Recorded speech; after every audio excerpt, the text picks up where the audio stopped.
Good morning everyone. और आज हम देखते हैं सेल वॉल से लास्ट तक। ठीक है,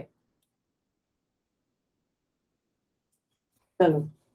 तो अभी तक हमने देखा था कि कैसे प्रोकैरियोटिक सेल में क्या क्या ऑर्गेनल्स थे, ये सब हम डिस्कस कर चुके हैं। प्रोकैरियोटिक सेल एक बार जस्ट रिवाइज कर लेते हैं। सेल था, सबसे बाहर कौन सा मेम्ब्रेन था? सबसे बाहर था हमारा ग्लाइकोकैलिक्स, ठीक है ना। ग्लाइकोकैलिक्स था और उसकी दो लेयर्स थी, यानी कि दो मॉडिफिकेशंस थे।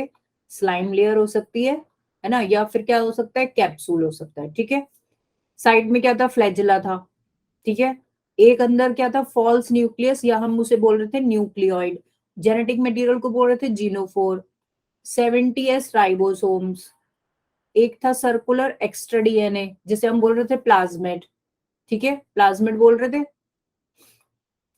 कुछ स्ट्रक्चर्स थे ऐसे, मीजोसोम्स। ठीक है ना। और क्या था?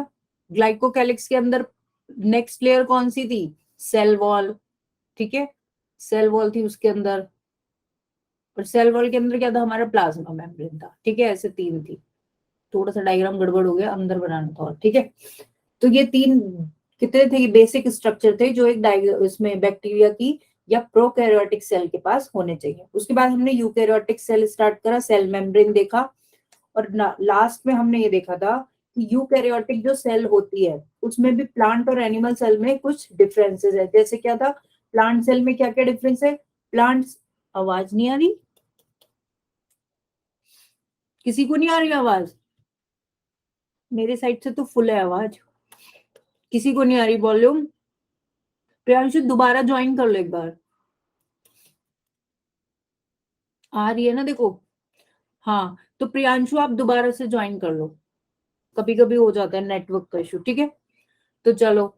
हमने देखा प्लांट सेल और एनिमल सेल में भी कुछ डिफरेंसेस है। जैसे कि प्लांट सेल में तीन स्ट्रक्चर ऐसे हैं जो एनिमल सेल में एब्सेंट है। कौन से तीन थे हमारे? सेल वॉल, सेकंड है प्लास्टिड, और थर्ड क्या होता है? लार्ज सेंट्रल एक वैक्यूल। जो हमने ये देखा, ये क्या हो गया? Large central vacuole. एक हो गया हमारा सेल वॉल, और एक होते हैं क्लोरोप्लास्ट। क्लोरोप्लास्ट नहीं बोलेंगे इसको, प्लास्टिड्स बोलेंगे, क्योंकि प्लास्टिड्स बहुत टाइप के होते हैं। और प्लास्टिड में एक टाइप का प्लास्टिड है, क्लोरोप्लास्ट। तो एक एक करके क्या करते हैं, इनको डिस्कस करते हैं। सबसे पहले हम अगर बात करें सेल वॉल की, अभी हमने देखा कि प्लांट की सेल ऑलमोस्ट एक फिक्स्ड क्या होती है? फिक्स्ड एक शेप होता है प्लांट की सेल का। एनिमल सेल में ऐसा नहीं है। ये फिक्स शेप क्यों है? क्योंकि इसके बाहर क्या है? इसके बाहर एक सेल वॉल है जो इसको पूरी तरीके से कवर कर रही है। ठीक है, सेल वॉल है। ये सेल वॉल कैसी होगी? रिजिड स्ट्रक्चर है, टफ स्ट्रक्चर है। ये प्रॉपर शेप और एक प्रॉपर स्ट्रक्चर क्या कर रहा है? प्लांट की सेल को प्रोवाइड कर रहा है। ठीक है, ये हो गई सेल वॉल की बात। ऐसी एक साइड में एक और भी सेल होगी, ऊपर भी सेल होगी, नीचे भी सेल होगी, उसकी भी अपनी एक सेल वॉल होगी, है ना। ठीक है, तो ये दो प्लांट की सेल है और दोनों की अपनी अपनी सेल वॉल हो गई। कभी कभी क्या होता है, कभी कभी नहीं होता ही है, कि बीच में दो सेल्स को कनेक्ट करने के लिए, या हम बोल सकते हैं नेबरिंग सेल्स को कनेक्ट करने के लिए, एक सेल यहाँ भी होगी, है ना, एक सेल यहाँ भी होगी। तो क्या है, जितनी भी आसपास की सेल्स होंगी उन सब सेल्स को कनेक्ट करने के लिए, ऐसा समझ लो जैसे घर बनाते तो ईंट लगेगी ना किसी भी बिल्डिंग में, और ईंटों को कनेक्ट करने के लिए क्या होगा? बीच में सीमेंट भरा जाएगा। तो वही चीज यहाँ पे है। ये मान लो सेल है, सेल 1 2 3, और इनको सबको चिपकाने के लिए बीच में जो भी भरा जाएगा उसको हम बोलते हैं मिडिल लैमेला। मिडिल लैमेला ये क्या कर रहे हैं? सारे जो भी सेल्स हैं उनको होल्ड करके रखेगा एक साथ, नेबरिंग सेल्स को होल्ड करके रखेगा। लेकिन होल्ड तो कर रहा है, वो तो ठीक बात है। अब इन दोनों का कनेक्शन तो ब्रेक हो गया, ये आइसोलेटेड नहीं होनी चाहिए सेल्स। ये 1 2 3 कैसी हो गई? बिल्कुल आइसोलेटेड हो जाएंगी ना अगर यहाँ पे सब ऐसे फिक्स कर दें हम।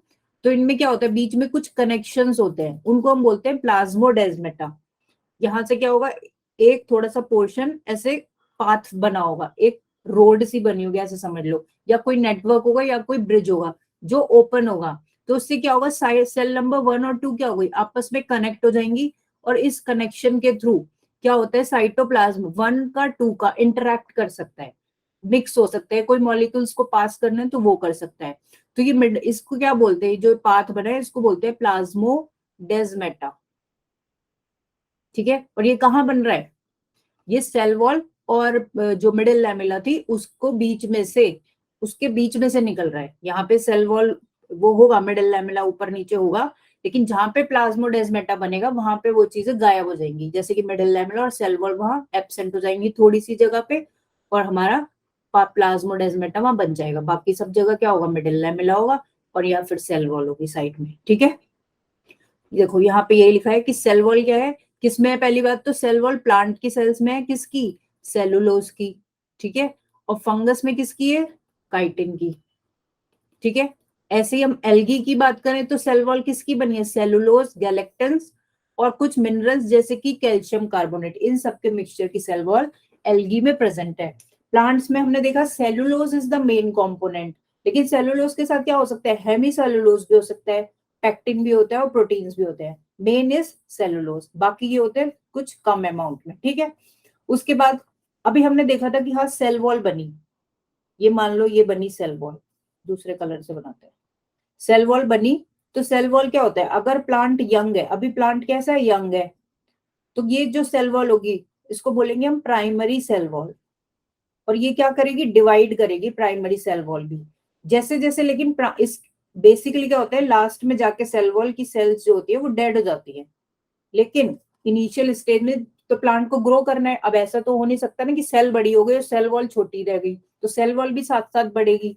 तो इसकी सेल्स डिवाइड करके क्या बनेंगी, एक सेकेंडरी सेल वॉल बनाएंगी। कहाँ, अंदर की तरफ, ये सेल है तो बाहर नहीं बनेगी, कहाँ बनेगी, अंदर की तरफ बनेगी। प्राइमरी सेल वॉल के नीचे दूसरी सेल वॉल बनेगी, जैसे जैसे प्लांट ग्रो होगा, उसको हम बोलेंगे सेकेंडरी सेल वॉल।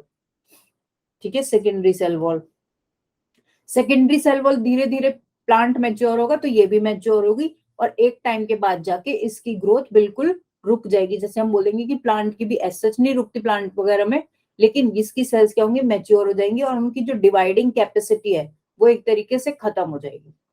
ठीक है, लेकिन ये सेकेंडरी सेल वॉल भी एक नहीं होती, 2 3 4 ऐसे लेयर्स भी इसमें बनती है। ठीक है, तो प्राइमरी और सेकेंडरी, देखो प्राइमरी सेल वॉल क्या है, कैपेबिलिटी है उसमें ग्रोथ की। उसके बाद क्या होता है, धीरे धीरे वो कैपेबिलिटी खत्म हो जाती है क्योंकि सेल्स क्या हो जाती है, मेच्योर हो जाती है। और सेकेंडरी सेल वॉल कहाँ बन जाती है, inner side of the cells, कहाँ बनेगी, उसके नीचे बन जाएगी प्राइमरी वाली के। दूसरी बात, मिडिल लैमेला हमने देखा क्या कर रहा था, होल्ड कर रहा था नेबरिंग सेल्स को, देखा था ना, ये जो बीच में सीमेंटिंग मटेरियल है ये है हमारा मिडिल लैमेला। ठीक है, ये होल्ड करेगा सभी सेल्स की, प्लांट की सेल्स को।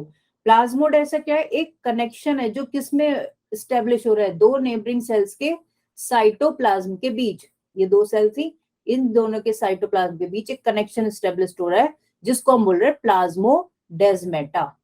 जिससे कि क्या हो भाई, सेल आइसोलेटेड तो नहीं रह सकती ना, वो इंटरैक्ट तो करेगी आसपास के एनवायरनमेंट से, आसपास की सेल से, तो किसके थ्रू करेगी, अगर बीच में बिल्कुल ही सीमेंट लगा देंगे तो बिल्कुल आइसोलेटेड हो जाएगी, तो उस चीज को अवॉइड करने के लिए बीच में होता है प्लाज्मोडेस्माटा। ठीक है, तो ये सेल वॉल की थोड़ी सी कहानी है। उसके बाद देखते हैं आगे क्या है। उसके बाद हम स्टार्ट करते हैं हमारा एंडोमेम्ब्रेन सिस्टम। ये क्वेश्चन नीट में आ चुका है एंड इट्स इंपॉर्टेंट कि भाई एंडोमेम्ब्रेन सिस्टम क्या होता है। एंडोमेम्ब्रेन सिस्टम में बात करें तो अभी तक हमने सेल में देखा कि सेल में डिफरेंट ऑर्गेनल्स हैं। अगर हम किसकी बात करें, यूकैरियोटिक सेल की, माइटोकॉन्ड्रिया होगा, ईआर होगा, है ना, और राइबोसोम्स होंगे, वैक्यूल होंगे, बहुत चीजें हैं मतलब। लेकिन कुछ चार चार सेल ऑर्गेनल ऐसे हैं जो क्या मिलके बना रहे हैं, एक सिस्टम बना रहे हैं मेम्ब्रेन के अंदर, तो इसलिए बोल रहे हैं एंडोमेम्ब्रेन सिस्टम। कौन कौन से सेल ऑर्गेनल है, फर्स्ट हो गया हमारा ईआर, सेकेंड है गोल्गी, थर्ड है हमारा लाइसोसोम्स और फोर्थ है वैक्यूल। ठीक है, ये क्वेश्चन नीट में आ चुका है कि एंडोमेम्ब्रेन सिस्टम के अंदर कौन कौन से सेल ऑर्गेनल्स इंक्लूडेड होते हैं। ठीक है, तो पहला हम देखते हैं ईआर क्या है, ईआर एंडोप्लाज्मिक रेटिकुलम। ठीक है, इसमें क्या होता है, ये बना हुआ है एंडोप्लाज्मिक रेटिकुलम, जो ये पूरा है ये है, और ये जो सर्कल सा बना है बीच में ये क्या है हमारा, ये है न्यूक्लियस। तो पहली बात तो हमने ये देखी कि एंडोप्लाज्मिक रेटिकुलम किसके पास है, न्यूक्लियस के पास होता है। जैसे ये सेल का न्यूक्लियस है, यहाँ पे कहीं से ऐसे एंडोप्लाज्मिक रेटिकुलम स्टार्ट हो जाएगा, सेल जो न्यूक्लियस का मेम्ब्रेन है उससे अटैच होके। ठीक है, स्ट्रक्चर कैसा होता है, इसके ट्यूब लाइक स्ट्रक्चर होता है, ये दिख रही है ना ट्यूब ट्यूब सी, ये ट्यूब लाइक स्ट्रक्चर इसका ऐसे होता है। ठीक है, एक हो गई, फिर इधर दूसरी हो गई, तो ऐसे एक के ऊपर एक ट्यूब्स अरेंज्ड होती है। ठीक है, कैसा है, यहाँ देखो ट्यूबुलर स्ट्रक्चर है, किसमें स्कैटर्ड है, ऑब्वियसली साइटोप्लाज्म में ही है ना, सेल में क्या है अंदर, साइटोप्लाज्म, ठीक है। अब देखे तो जो ईआर है वो दो टाइप का है, टू टाइप्स का ईआर होता है, एक होता है रफ एंडोप्लाज्मिक रेटिकुलम और एक होता है स्मूथ। रफ क्यों बोल रहे हैं, क्योंकि जिस एंडोप्लाज्मिक रेटिकुलम के सरफेस पे क्या लगे हुए हैं, राइबोसोम्स लगे हुए हैं, ये पर्पल पर्पल क्या दिख रहा है, ये सब राइबोसोम्स है। जिस पे राइबोसोम्स लगे हैं उसके क्या है, स्मूथनेस खत्म हो गई ना, ऐसे सर्कल सर्कल से पूरे पे चिपके हुए हैं, तो वो स्मूथ नहीं रहा, वो सरफेस कैसा हो गया, रफ, इसीलिए उसको रफ एंडोप्लाज्मिक बोल देते हैं, क्योंकि उनपे क्या है, राइबोसोम्स हैं ऑन इट्स सरफेस, ठीक है। और हमें पता है कि राइबोसोम्स क्या करते हैं, प्रोटीन के सिंथेसिस में हेल्प करते हैं, ठीक है। तो आरईआर क्या बनाएगा, आरईआर बनाएगा प्रोटीन, और उसके बाद क्या करेगा, उसको आगे सिक्रीट कर देगा, ठीक है। आगे भेजना भी तो पड़ेगा ना, सेल यूटिलाइज कैसे करेगी, ठीक है, तो प्रोटीन्स को बनाएगा और सिक्रीट कर देगा, ठीक है। उसके बाद देखते हैं स्मूथ वाले क्या काम कर रहे हैं।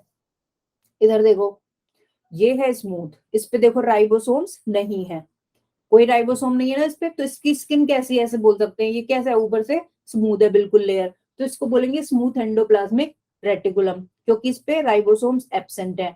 ये क्या करेगा, ये दोनों के प्रॉपर्टी, ये फंक्शन याद रखने हैं, इस जो भी ऑर्गेनल से सारे, उसमें क्या याद रखना है, एक तो बेसिक स्ट्रक्चर और फंक्शन क्या है उसका, ठीक है। तो इसका फंक्शन हो गया प्रोटीन का सिंथेसिस, और एससीआर जो है वो क्या किसका सिंथेसिस कर रहा है, लिपिड का, लिपिड या फिर स्टेरॉइडल हार्मोन्स, ठीक है। तो लिपिड याद रखना, बेसिकली लिपिड का सिंथेसिस करेगा, ये भी ऐसे ही करेगा, लिपिड का सिंथेसिस करेगा और आगे सिक्रीट कर देगा, ठीक है। तो RER is for protein synthesis and SER is for, इसको बोल देते हैं एसईआर शॉर्ट में, और इसको बोल देते हैं RER. RER is for protein synthesis और एसईआर किस लिए, लिपिड का सिंथेसिस, ठीक है। तो ये हो गया हमारा जनरल एंडोप्लाज्मिक रेटिकुलम। दूसरा देखते हैं गोल्गी बॉडीज क्या है।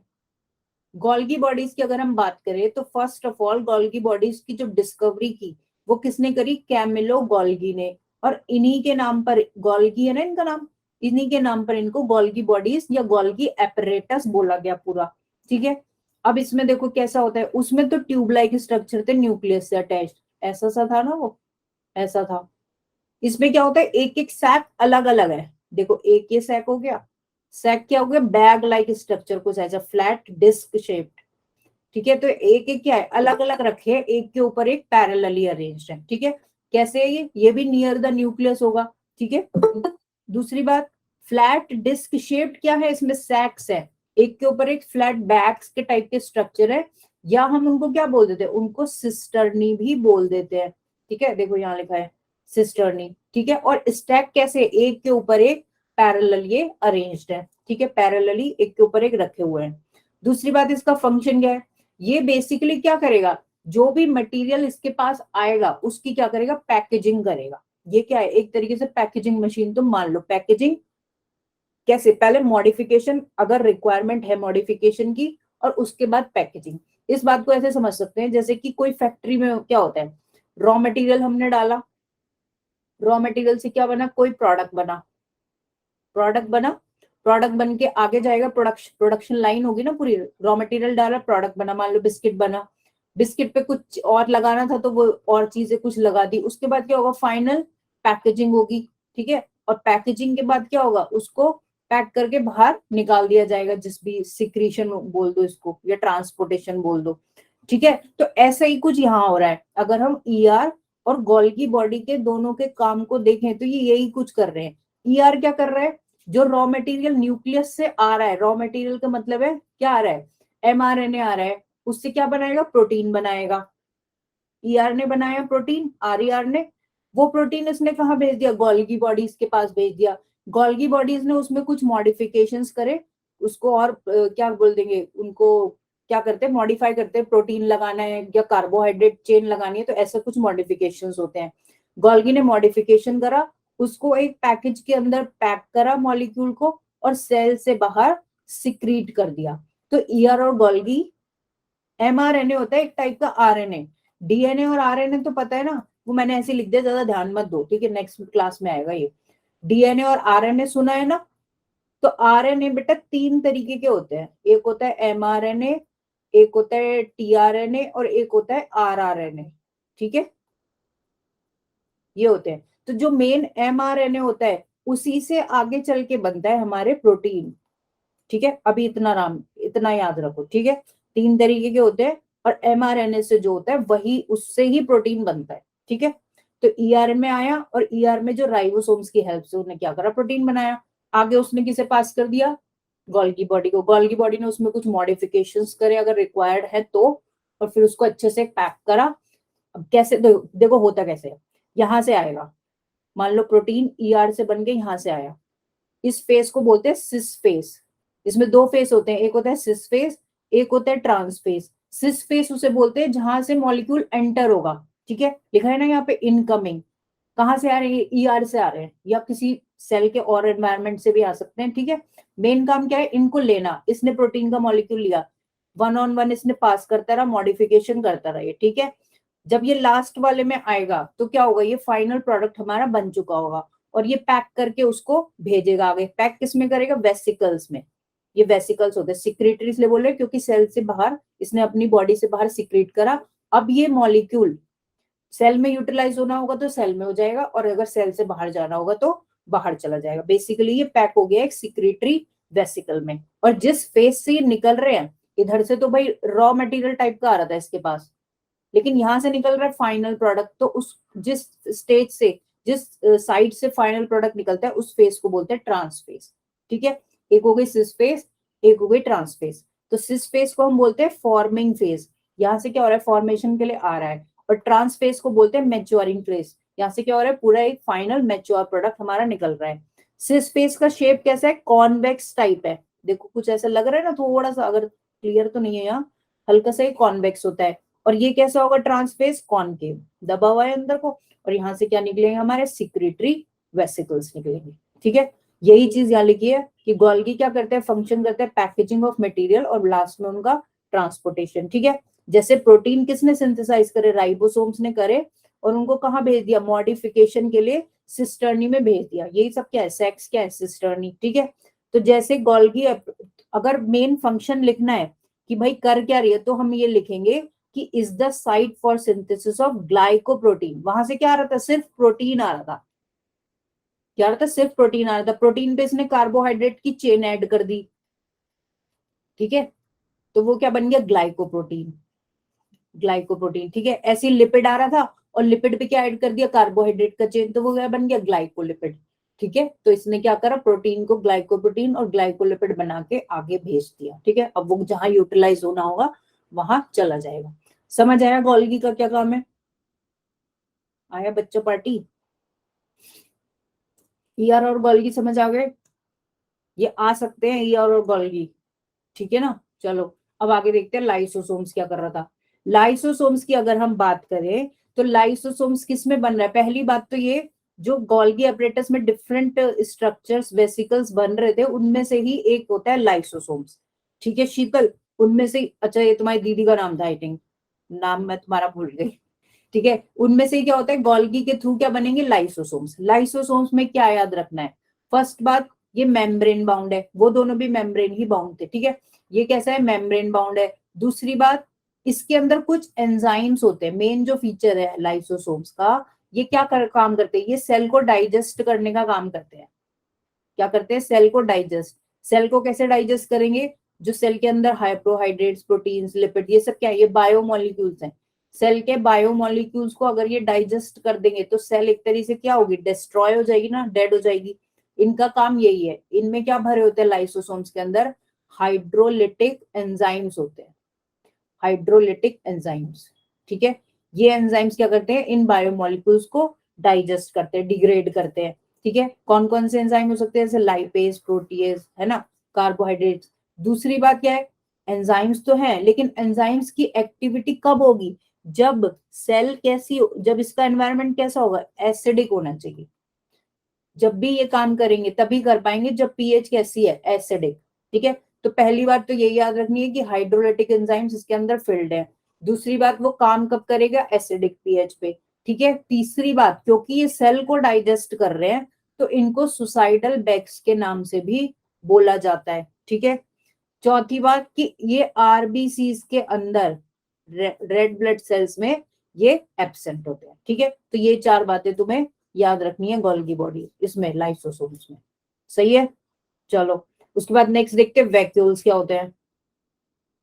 वैक्यूल्स की अगर हम बात करें तो ये भी मेम्ब्रेन बाउंड है, ठीक है। ये कहाँ मिलेंगे, साइटोप्लाज्म में ऐसे स्कैटर्ड होते हैं, तो यहाँ भी हो सकता है, यहाँ भी ऐसा भी, ठीक है। लेकिन प्लांट सेल की अगर हम बात करें तो प्लांट सेल में क्या होता है, एक बड़ा सा वैक्यूल होता है, लार्ज ऐसे सेंटर में, ठीक है।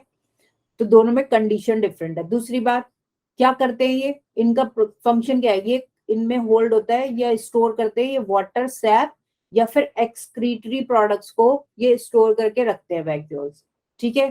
थर्ड बात है हमें ये याद रखनी है कि इनका जो मेम्ब्रेन है उसको बोलते हैं टोनोप्लास्ट। ये क्वेश्चन भी इंपॉर्टेंट है क्योंकि ये एक स्पेशल नाम इसके वैक्यूल, इसके मेम्ब्रेन को दिया गया, बाकियों में ऐसा नहीं है कि कोई स्पेशल नाम हो, लेकिन वैक्यूल का मेम्ब्रेन जो है उसको बोलते हैं टोनोप्लास्ट, ठीक है।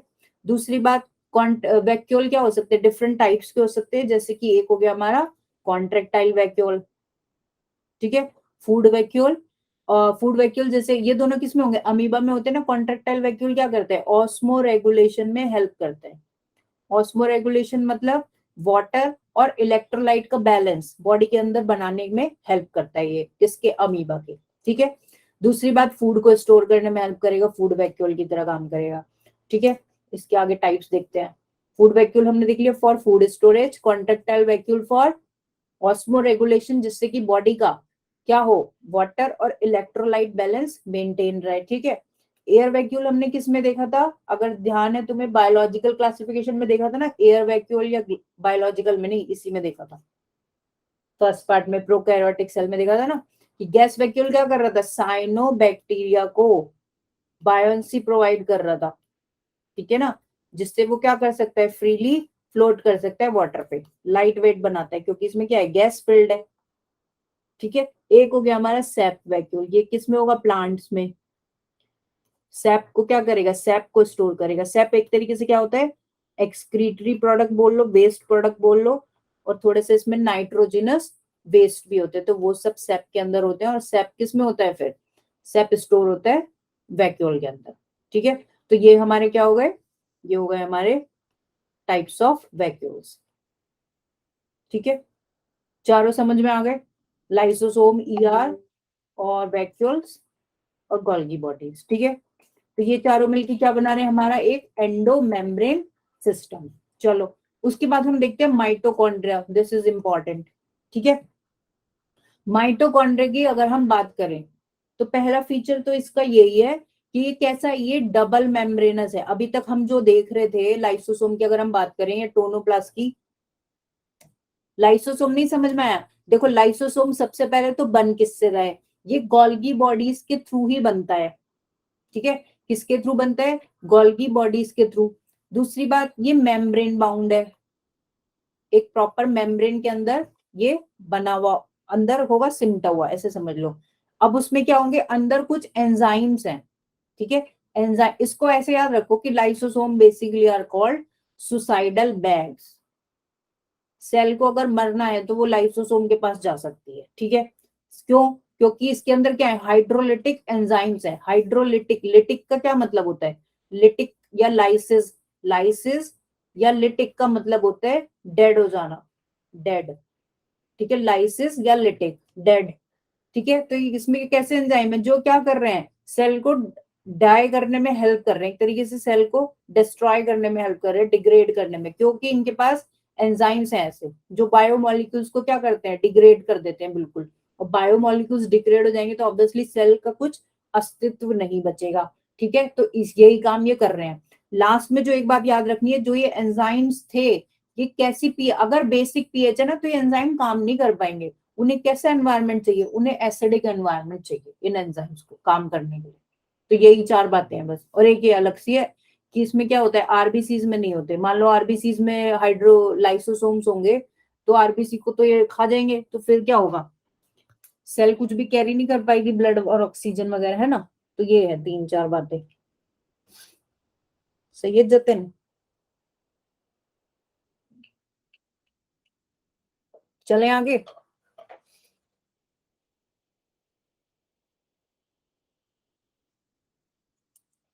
ठीक है, दूसरी बात है हमारी माइटोकॉन्ड्रिया। अभी तक हमने देखा लाइसोसोम क्या था, सिंगल मेम्ब्रेन में था, लेकिन हमारा माइटोकॉन्ड्रिया और क्लोरोप्लास्ट की अगर हम बात करें तो ये कैसे हैं, इन दोनों के बाहर एक डबल मेम्ब्रेन है। जैसे कि ये हो गया माइटोकॉन्ड्रिया और इसके बाहर क्या होंगी, दो मेम्ब्रेन में सराउंडेड है। ठीक है, दो कैसी हो गई, फर्स्ट हो गई हमारी आउटर मेम्ब्रेन, ठीक है, और अंदर वाली ऑब्वियसली हो गई इनर मेम्ब्रेन। ठीक है, अब तुम देखना इसमें माइटोकॉन्ड्रिया में और जो हमने बैक्टीरिया पीछे पढ़ा है, हाँ इट्स चीकू इज राइट, दोनों में कितनी सिमिलैरिटी है। ठीक है, पहली बात तो ये हो गई, दोनों में डबल मेम्ब्रेन हो गया। दूसरी बात हमें देखना है कि आउटर मेम्ब्रेन कैसा है, इंटैक्ट है, पूरा का पूरा ऐसे ही रहेगा, लेकिन इनर मेम्ब्रेन क्या कर रहा है, इनर मेम्ब्रेन ल्यूमेन में डिवाइड कर रहा है अंदर अंदर जाके। कैसे कर रहा है, इनर मेम्ब्रेन अंदर की तरफ जाएगा, जैसे प्लाज्मा मेम्ब्रेन अंदर जाके मीजोसोम्स बना रहा था ना, in the case of bacteria बना रहा था अंदर फोल्डिंग्स, ऐसे ही क्या होगा, यहाँ का इनर मेम्ब्रेन अंदर जाके ऐसे कुछ स्ट्रक्चर्स बनाएगा, अंदर जाएगा फिर बाहर आ जाएगा, फिर अंदर जाएगा फिर बाहर आएगा। तो इनर मेम्ब्रेन क्या कर रहा है, अंदर जा रहा है बार बार, और जो ये अंदर जाने वाले स्ट्रक्चर से बन रहे हैं इनको बोलते हैं सिस्टर्नी। ठीक है, यहाँ देख लो या यहाँ देख लो, ये येलो कलर के जो पोर्शंस अंदर जा रहे हैं इनको क्या बोल रहे हैं, सिस्टर्नी। ये किसकी फोल्डिंग्स हैं, इनर मेम्ब्रेन की। ठीक है, इनर मेम्ब्रेन क्या कर रहा है, कहाँ लिखा है, inner membrane forms a number of infoldings. ठीक है, बहुत सारी इनफोल्डिंग्स बनाते हैं जिनको क्या बोलते हैं, सिस्टर्नी। और किधर बना रहा है, मैट्रिक्स में। मैट्रिक्स क्या है, अब जो ये ब्लू ब्लू फील्ड है इसके अंदर, इनर मेम्ब्रेन के अंदर क्या होता है, एक होमोजीनियस मटेरियल, होमोजीनियस कह लो, सेमी फ्लूइड कह लो, एक मटेरियल होता है, उस पोर्शन को बोलते हैं मैट्रिक्स। ठीक है, तो जब इसके अंदर कुछ आएगा तो क्या कर रहा है, एक तरीके से मैट्रिक्स को डिवाइड कर रही है सिस्टर्नी। समझ आ रहा है नहीं आ रहा, एक हो गया आउटर मेम्ब्रेन, एक हो गया इनर मेम्ब्रेन। ठीक है, इनर मेम्ब्रेन के अंदर कुछ मटेरियल फील्ड है, ठीक है, उसको बोलेंगे मैट्रिक्स। अब क्या है, मैट्रिक्स फील्ड तो है, इसमें क्या हो गया, इनर मेम्ब्रेन के अंदर है मैट्रिक्स। ठीक है, कुछ कुछ लेकिन इनर मेम्ब्रेन की फोल्डिंग्स अंदर की तरफ धस रही है उसमें, यहाँ से ये अंदर चली गई फिर बाहर आ गई, फिर अंदर चली गई फिर बाहर आ गई। तो जो ये पोर्शन अंदर जा रहा है, फोल्डिंग्स जो है, इन फोल्डिंग्स इनको हम बोल रहे हैं क्या, क्रिस्टी। ठीक है, तो जब क्रिस्टी बार बार बीच बीच में अंदर जाएगी तो वो क्या कर रही है, मैट्रिक्स को डिवाइड कर देगी ना डिफरेंट कंपार्टमेंट्स में। देखो यहाँ देखो, ये एक पोर्शन हो गया, ये दूसरा पोर्शन हो गया, ये तीसरा पोर्शन हो गया, ऐसे क्या हुए, थोड़े से कंपार्टमेंट से बन गए, डिवीजन हो गया उसका मैट्रिक्स का। ठीक है, तो ये हो गया एक चीज। तो इनर कंपार्टमेंट किससे फिल्ड है, डेंस होमोजीनियस सब्सटेंस, जिसे क्या बोल रहे हैं, मैट्रिक्स बोल रहे हैं। एक सेकेंड चलो,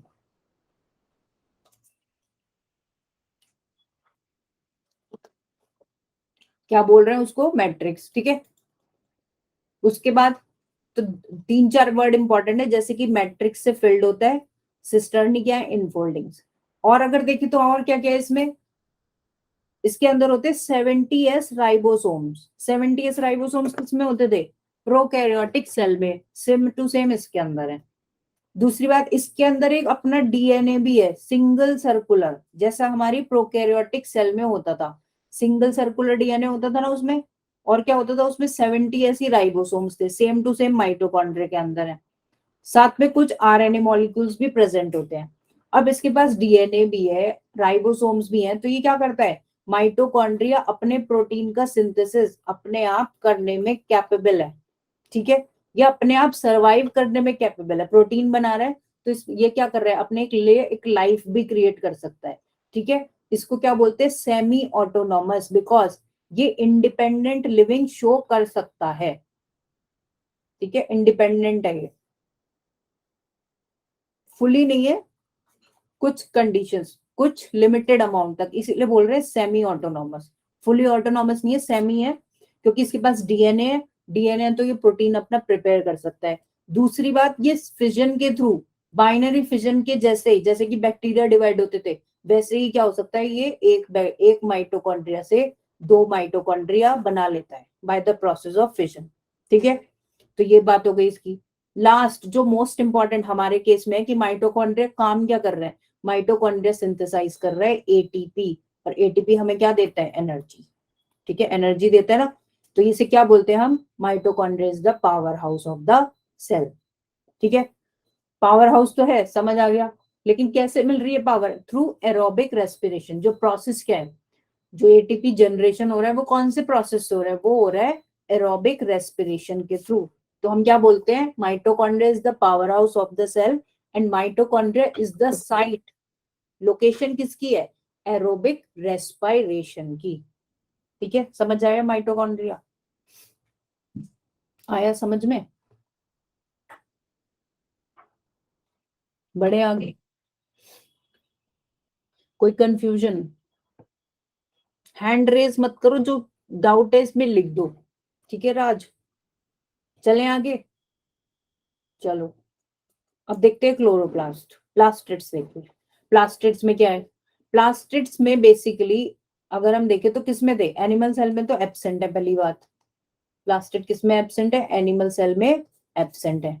तो प्लांट सेल में थे, और यूग्लिनोइड्स, प्रोटिस्ट थे ना, प्रोटिस्ट उनमें होंगे, क्योंकि ये यूग्लिना कैसा था? Euglena animal like feature show करता था। क्या कर सकता था वो? फोटोसिंथेसिस कर सकता था ना यूग्लिना, तो इसमें भी प्रेजेंट होंगे प्लास्टिड्स। ठीक है, अब देखते हैं कि प्लास्टिड्स क्या होते हैं। डिफरेंट टाइप्स के होते हैं, डिपेंडिंग ऑन कि उनके अंदर क्या स्टोर है। ठीक है, क्या स्टोर है, जैसे कि टाइप्स क्या क्या है। पहला हो गया हमारा ल्यूकोप्लास्ट, क्लोरोप्लास्ट और क्रोमोप्लास्ट। ये तीन टाइप के हमारे पास प्लास्टिड है। इसमें अगर हम क्रोमोप्लास्ट की बात करें, क्रोमो का मतलब होता है कलर, क्रोमो का मतलब होता है कलर। तो ये ऐसे प्लास्टिड है जो क्या कर रहे हैं? प्लांट को एक कलर प्रोवाइड कर रहे हैं। इनके अंदर कलर पिगमेंट्स हैं, जैसे कि जेंथोफिल हो गया, कैरोटिनॉइड, कैरोटिन हो गया, बीटा कैरोटिन हो गया। तो ये सब कलर, ये पिगमेंट्स क्या कर रहे हैं? प्लांट को येलो, रेड और ऑरेंज जो कलर होते हैं वो प्रोवाइड कर रहे हैं। ठीक है, ये कलर्स ये प्रोवाइड कर रहे हैं। कौन से वाले? क्रोमोप्लास्ट। ठीक है, क्रोमोप्लास्ट देखो यहाँ भी बना है, क्रोमोप्लास्ट में कलर्स बने अंदर, तो ये कलर प्रोवाइड कर रहे हैं। इनका मेन फीचर ये है। दूसरा अगर हम बात करें टाइप, क्या है? क्लोरोप्लास्ट। क्लोरोप्लास्ट हमें पता है क्या होता है, उसके अंदर क्लोरोफिल होता है, जिसकी वजह से क्या है? प्लांट ग्रीन है और क्या कर रहा है? फोटोसिंथेसिस कर पा रहा है। ठीक है, ये हमें पहले से पता है। तीसरे हो गए हमारे ल्यूकोप्लास्ट। ल्यूकोप्लास्ट को हम बोलते हैं कलरलेस प्लास्टिड, क्योंकि ये कलर नहीं प्रोवाइड कर रहे। ये क्या कर रहे हैं? ये स्टोरेज का काम कर रहे हैं। किसका स्टोरेज? इसमें भी फिर तीन टाइप है। ल्यूकोप्लास्ट के तीन टाइप है, अमाइलोप्लास्ट, इलायोप्लास्ट और एल्यूरोप्लास्ट। ठीक है, तो ये तीनों क्या कर रहे हैं? ये तीनों स्टोरेज कर रहे हैं। किस किस का? जैसे कि अमाइलोप्लास्ट किसका स्टोरेज कर रहा है? स्टार्च का या कार्बोहाइड्रेट का। ठीक है, तो इसे बोलेंगे अमाइलोप्लास्ट। सेकंड हो गया हमारा इलायोप्लास्ट, ये किसका स्टोरेज करेगा? ऑयल्स और फैट्स का। और थर्ड हो गया हमारा एल्यूरोप्लास्ट, ये किसका स्टोरेज करेगा? प्रोटीन्स का। ये याद रखना है, ये इंपॉर्टेंट है। ठीक है, अमाइलोप्लास्ट, इलायोप्लास्ट, एल्यूरोप्लास्ट, ये तीनों इंपॉर्टेंट है, याद रखना कि कौन सा किसका स्टोरेज कर रहा है। ठीक है, नाम के बेसिस पे। दूसरी बात अगर हम देखें तो प्लास्टिड्स भी कैसे होते हैं? सेमी ऑटोनॉमस होते हैं, जैसे कि हमारे माइटोकॉन्ड्रिया थे, सेम टू सेम प्लास्टिड का भी वही सीन है। इसमें भी क्या होगा? 70s राइबोसोम्स भी होते हैं, साथ ही साथ इनमें डीएनए भी होगा, सिंगल सर्कुलर। और क्या करते हैं? ये भी अपने प्रोटीन का सिंथेसिस कर सकते हैं। ठीक है, तो एक तरीके से ये भी इंडिपेंडेंट लिविंग शो कर सकते हैं। और एक थ्योरी के अकॉर्डिंग ये बात बोली गई है कि भाई जब इवोल्यूशन हुआ तो माइटोकॉन्ड्रिया और क्लोरोप्लास्ट पहले क्या थे? वो बैक्टीरिया ही थे। ठीक है, वो बैक्टीरिया ही थे, इसीलिए सारे फीचर तुम देखोगे तो इनमें कैसे हैं? बैक्टीरिया वाले हैं। 70s राइबोसोम पहली चीज है ना, अपने आप डिवाइड हो रहे हैं by the process of fission, जैसे कि बैक्टीरिया होता है। तो एक थ्योरी के अकॉर्डिंग पहले ये क्या थे? ये दोनों एरोबिक बैक्टीरिया ही थे, और बाद में इन्हें एक एनारोबिक बैक्टीरिया ने क्या किया? खा लिया, तो ये दूसरी सेल के अंदर ये आ गए, जो आज तक हम देख रहे हैं। ठीक है, चलो आगे देखते हैं हम। इसके बाद क्या है? क्लोरोप्लास्ट। क्लोरोप्लास्ट का स्ट्रक्चर थोड़ा सा देखते हैं। इसके स्ट्रक्चर में क्या है? ये भी डबल मेम्ब्रेन है, इसमें भी क्या है? दो मेम्ब्रेन है, इनर और आउटर। ठीक है, इनर हो गई, देखो ये हो गई, ये इनर मेम्ब्रेन हो गई, अंदर वाले ये जो दिख रहा है, और ये हो गई हमारी आउटर मेम्ब्रेन, बाहर ग्रीन वाली। इन दोनों मेम्ब्रेन के बीच में जो ये स्पेस है, इसको हम बोलेंगे इंटरमीडिएट स्पेस या इंटर मेम्ब्रेन स्पेस। दो मेम्ब्रेन के बीच में है ना, तो इसलिए बोल रहे हैं इंटर मेम्ब्रेन स्पेस। ठीक है, अब इनर मेम्ब्रेन के अंदर क्या है? जो एरिया होगा वो किससे फिल्ड है? वो एक फ्लूइड से फिल्ड है। जैसे माइटोकॉन्ड्रिया के केस में इनर मेम्ब्रेन का एरिया किससे फिल्ड था? मैट्रिक्स से फिल्ड था। ठीक है, इसमें क्या होगा, स्ट्रोमा से फिल्ड होगा। ठीक है, जो ये व्हाइट कलर का पूरा दिख रहा है ये क्या है, ये स्ट्रोमा है, एक फ्लूइड टाइप का स्ट्रक्चर है। ठीक है, इसमें मैट्रिक्स था माइटोकॉन्ड्रिया में, इसमें क्या है, स्ट्रोमा है। स्ट्रोमा में क्या होगा, डिफरेंट स्ट्रक्चर्स है, जैसे कौन से, ये जो डिस्क शेप्ड बने हुए हैं ऐसे, ये गोल गोल रखे हैं, ये एक के ऊपर एक क्या रखे हैं, ये है थाइलाकॉइड्स। ये एक थाइलाकॉइड है, एक के ऊपर फिर दूसरी, फिर इसके ऊपर तीसरी। ठीक है, तो ये क्या है, थाइलाकॉइड्स। थाइलाकॉइड्स क्या होते हैं, जैसे यहाँ लिखा है, पहले तो देखो, space limited by the inner membrane. Inner membrane के अंदर जो स्पेस है वो क्या है, स्ट्रोमा। ठीक है, ये हमने देख लिया। उसके बाद हमने देखा थाइलाकॉइड्स हैं। ठीक है, थाइलाकॉइड क्या है, ये फ्लैट डिस्क टाइप स्ट्रक्चर्स हैं, एक के ऊपर एक अरेंज है। ठीक है, एक तो ये सिंगल थाइलाकॉइड है, जैसे ये 3 थाइलाकॉइड हो गई, लेकिन ये क्या कर रही है, ग्रुप बना रही है एक के ऊपर एक। तो ये जो पूरा ग्रुप है इसको हम बोलते हैं ग्रैनम। ठीक है, ग्रुप ऑफ थाइलाकॉइड, या हम लिख सकते हैं स्टैक ऑफ थाइलाकॉइड्स। स्टैक क्या बोलते हैं, चट्टा बोलते हैं ना, एक के ऊपर एक रख दिया किसी चीज को। ठीक है, तो वो हो गया ये granum is stack of thylakoids. ठीक है, उसके बाद ये लिख दिया यहाँ पे ग्रैनम। ठीक है, अब स्ट्रोमा के अंदर क्या है, स्ट्रोमा के अंदर दोबारा से हम देखें तो एंजाइम्स हैं जो क्या कर पा रहे हैं, प्रोटीन का और कार्बोहाइड्रेट्स का सिंथेसिस करने में सक्षम है। ठीक है, उसके बाद अब एक ग्रैनम तो ये हो गया, ये एक ग्रैनम है पूरा। ठीक है, ये एक ग्रैनम है, ये भी है, तो ये अलग अलग क्या है, अलग अलग ग्रैनम पड़े हुए हैं स्ट्रोमा के अंदर, लेकिन आपस में भी तो कुछ कनेक्टिविटी होनी चाहिए ना इनकी, क्योंकि ये सब क्या करता है, थाइलाकॉइड के अंदर का क्या बोल रहे हैं, जैसे क्लोरोप्लास्ट के अंदर के एरिया को हम स्ट्रोमा बोल रहे थे, इसको मैट्रिक्स बोल रहे थे, थाइलाकॉइड के अंदर के एरिया को बोलते हैं ल्यूमेन। ठीक है, ये हो गया ल्यूमेन। और ल्यूमेन में क्या है, thylakoids are basically responsible for photosynthesis. ठीक है, जो भी फोटोसिंथेसिस हो रहा है, लाइट सनलाइट आ रही है, वो सनलाइट कहाँ जा रही है, इसके अंदर क्या है, कैरोटिनॉइड्स है, पिगमेंट्स है, क्लोरोफिल पिगमेंट्स है, तो वो सब क्या प्रोसेस कहाँ चल रहा है, वो क्लोरोप्लास्ट, अभी तक हम ये बोलते थे ना क्लोरोप्लास्ट में होता है, क्लोरोप्लास्ट में भी कहाँ होता है, स्ट्रोमा में नहीं होगा, थाइलाकॉइड्स के अंदर होगा। ठीक है, तो ये याद रखना है, यहाँ पे क्या होगा, ये सब प्रोसेस कहाँ होता है, थाइलाकॉइड्स के अंदर। लाइट रिएक्शन जिसे हम बोल सकते हैं, फोटोसिंथेसिस की लाइट रिएक्शन कहाँ होगी, थाइलाकॉइड्स के अंदर। ठीक है, तो लेकिन ये अलग अलग ग्रुप्स को कनेक्ट भी तो करना पड़ेगा, तो इनके लिए क्या होता है, एक होता है स्ट्रक्चर लैमेली, एक तरीके से थाइलाकॉइड का ही मॉडिफिकेशन है। तो ये क्या करता है, ये कनेक्ट करता है डिफरेंट ग्रैनम को, जैसे एक ग्रुप यहाँ है, एक कहीं और है, तो दोनों को बीच में कनेक्ट करेगा कौन, क्या नाम है इसका, लैमेला। ठीक है, और लैमेला किस में है, बेसिकली स्ट्रोमा में ही है ना, है तो सभी ये स्ट्रोमा में ही है। ठीक है, तो ये इसका एक बेसिक स्ट्रक्चर होगा, आया समझ में। थाइलाकॉइड लैमेला ये इंपॉर्टेंट है, ये आ सकता है इसका क्लोरोप्लास्ट का स्ट्रक्चर। तो स्ट्रक्चर अगर आएगा, फीचर्स तो तुम लिखोगे ही, डायग्राम जरूर बना देना, जो भी क्वेश्चन आएगा इस सेल वाले चैप्टर में उसमें डायग्राम जरूर बना देना। ठीक है ना, चाहे रफ बनाना, छोटा मोटा कैसा भी बनाना, लेकिन बनाना जरूर। ठीक है, चलो आगे देखते हैं।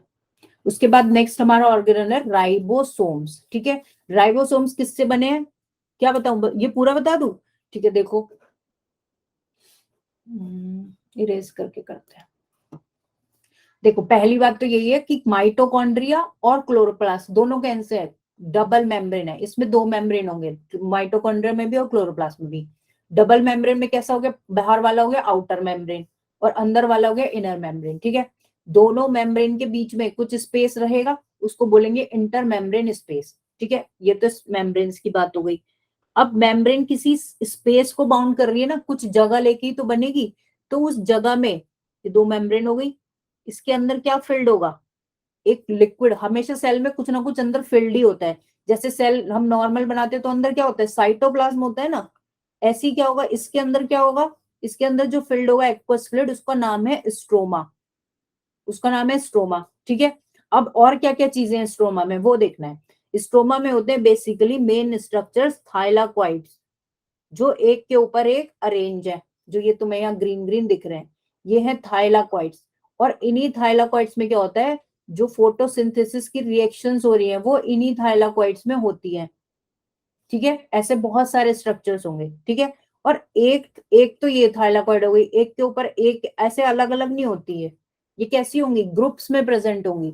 और ग्रुप्स में कैसे, ऐसे मान लो जैसे सिक्के लिए हमने, कॉइन्स लिए और कॉइन को एक के ऊपर एक रख दिया, एग्जैक्टली कॉइन जैसा आप समझ लो, एक कॉइन के ऊपर दूसरा कॉइन हम रखते चले गए और हमने बहुत सारे कॉइन 50-60 क्या करे, एक के ऊपर एक रख दिए, तो ये ऐसे ही अरेंज होती है सिमिलरली।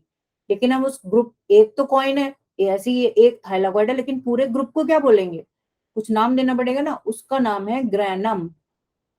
ग्रैनम बोल लो या ग्रैना बोल लो, ठीक है, उस ग्रुप का नाम है। अब ऐसे क्या होंगे इसके अंदर, मान लो हंड्रेड्स ऑफ ग्रैना है, हंड्रेड्स ऑफ ग्रैना है, तो इन ग्रैना को भी कनेक्ट करना पड़ेगा।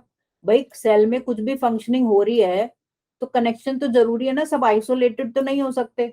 तो उसको कनेक्ट करने के लिए बीच में क्या होती है, एक डिफरेंट ट्यूब लाइक स्ट्रक्चर होगा जो इन दोनों ग्रैनम को कनेक्ट करेगा, उसको हम बोल देते हैं लैमेला। ठीक है, जैसे ये लिखा है, ये क्या होगी, लैमेला, ये ट्यूब सा जो बना है। ठीक है, बस इतना ही है, समझ आया, समझ आ गया शीतल, समझ आ गया भाई। ठीक है, इतना ही है इसमें। चलो इसके बाद देखते हैं राइबोसोम्स क्या है। पहली बात तो राइबोसोम्स, सबसे बड़ी बात यही है कि प्रोकैरियोट्स और यूकैरियोट्स दोनों में है। ठीक है, दोनों में है। दूसरी बात, इनके बाहर कोई भी सच मेम्ब्रेन नहीं होता, ये इंपॉर्टेंट पॉइंट है कि राइबोसोम्स कैसे हैं, non membranous. Ribosomes are non membranous. अभी जैसे क्लोरोप्लास्ट में हम देख रहे थे 2 मेम्ब्रेन है, माइटोकॉन्ड्रिया में 2 मेम्ब्रेन है, इसमें कोई मेम्ब्रेन नहीं है। ठीक है, दूसरी बात, प्रोकैरियोट्स में राइबोसोम्स कैसे थे, 70s। 70s की 2 यूनिट्स थी, कौन कौन सी थी, 50s और 30s। ठीक है ना, अगर हम यूकैरियोट की बात करें तो उसमें होते हैं 80s। ठीक है, 80s की दोबारा से 2 यूनिट्स होंगी, जैसे कि 60s और 40s।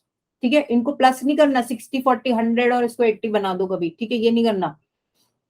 यूनिट से क्या मतलब है, इस डायग्राम में देखो, ये पर्पल वाली है लार्जर यूनिट, तो अगर हम इसकी बात करें, मान लो ये वाला कौन सा है, 80s है, और ये है 70s राइबोसोम। ठीक है, तो ये कौन सी यूनिट है, ये होगी 60 क्योंकि बड़ी है, और ये कौन सी होगी, 40s मान लो, और इसमें ये होगी 50s और ये होगी 30s। हालांकि ये है नहीं, ये बस एक ही राइबोसोम है, दिखाया है कैसे यूनिट्स कैसे होती है, ऐसे हैंड लाइक स्ट्रक्चर दिखा रहा है, जैसे ये थंब हो गया, थंब की तरह लग रहा है ना, हैंड ऐसे करा हुआ है इसने, और एक हैंड ऐसे है नीचे से, और ये दोनों एक दूसरे को ऐसे ज्वाइन कर लेते हैं दोनों यूनिट्स, तो ये पूरा क्या बन गया, राइबोसोम बन गया। ठीक है, ऐसे सिक्स 2 यूनिट्स होती हैं, 2 यूनिट एक के ऊपर एक रखी होती हैं, ये बताना चाह रहे हैं। ठीक है, ये हमने देख लिया, ये याद रखना 80s और 70s। ठीक है, दूसरी बात आपको ये पता है कि राइबोसोम्स में क्या होता है, प्रोटीन का सिंथेसिस होता है। ठीक है, तो ये इतनी बात है। और देखो दूसरी बात एक और, कि किससे बने ये आरएनए और प्रोटीन्स के जो यूनिट्स हैं, किससे बनी है, आरएनए प्लस प्रोटीन्स। क्योंकि अभी तो हमें इतना ही पढ़ना है, लेकिन अगर तुम आगे देखोगे 12th में जाओगे तो 12th में क्या होता है, इनमें भी 3-3 यूनिट है, 3-3 यूनिट है इन सब में, प्लस प्रोटीन्स है, तो वो चीज लिखी है ये। लेकिन हमें अभी नहीं पढ़ना, अभी सिर्फ तुम ये याद रखो 50 30 60 और 40। ठीक है, नॉन मेम्ब्रेनस है, बस इतना याद रखना है। ठीक है, चलो अब नेक्स्ट देखते हैं, नेक्स्ट क्या है, नेक्स्ट है हमारा साइटोस्केलेटन। साइटोस्केलेटन, साइटो मतलब साइटो किसके लिए आता है, सेल के लिए। सेल क्या, स्केलेटन की बात कर रहे हैं, अभी तक हम सेल क्या बना रहे थे, सिंपली ऐसे बनाए जा रहे थे कि सेल है, सेल वॉल है, मेम्ब्रेन है, ये सब बता रहे थे। लेकिन इतनी सारी चीजों को होल्ड करने के लिए कुछ तो चाहिए ना, कुछ सॉलिड स्ट्रक्चर होना चाहिए। जैसे घर बना रहे हैं या हमारी बॉडी भी बनी हुई है, तो हमारी बॉडी में जितने सिस्टम है, जितने ऑर्गन्स हैं, वो सब कैसे फिक्स है, कैसे लगे हुए, एक स्केलेटन है ना बॉडी का, बोन्स का बना हुआ एक स्केलेटन है हार्ड। तो ऐसी सेल के अंदर भी एक हार्ड मटेरियल होता है जो बॉडी का स्ट्रक्चर बना, इसका सेल का स्ट्रक्चर बना रहा है, उसका पूरा स्केलेटन बना रहा है। ठीक है, तो उसमें 3 चीजें मेन है, किससे बन रहे, माइक्रोट्यूब्यूल्स, माइक्रोफिलामेंट्स और इंटरमीडिएट फिलामेंट्स, ये तीनों क्या बना रहे हैं मिलके, एक सेल का स्केलेटन बना रहे हैं। ठीक है, जिससे क्या होता है, सेल की शेप मेंटेन रहेगी, साथ ही साथ ट्रांसपोर्टेशन में भी हेल्प करते हैं, और सेल के जो भी मूवमेंट्स हैं उनमें ये चीजें हेल्प करती हैं। तो तीनों नाम याद रखने हैं, और याद क्या रखना है, माइक्रोफिलामेंट, अब इनमें नाम तो 3 हो गए स्केलेटन के, ये किससे बने, प्रोटीन के स्ट्रक्चर से, तो कौन सा प्रोटीन होगा, माइक्रोफिलामेंट में होगा एक्टिन प्रोटीन। एक्टिन क्या है, एक प्रोटीन है। ठीक है, ऐसी हो गया एक इंटरमीडिएट फिलामेंट, इसमें कोई स्पेसिफिक ऐसा प्रोटीन नहीं है। माइक्रोट्यूब्यूल में क्या प्रोटीन है, ट्यूब्यूलिन, तो ये ट्यूब्यूलिन और एक्टिन क्या है, ये प्रोटीन के नाम है। ठीक है, ये प्रोटीन के नाम है, एक्टिन और ट्यूब्यूलिन। ठीक है। एक्टिन प्रोटीन से क्या बने हैं, माइक्रोफिलामेंट, और ट्यूब्यूलिन प्रोटीन से बने हैं माइक्रोट्यूब्यूल्स। बस इसमें इतना ही याद रखना है साइटोस्केलेटन में।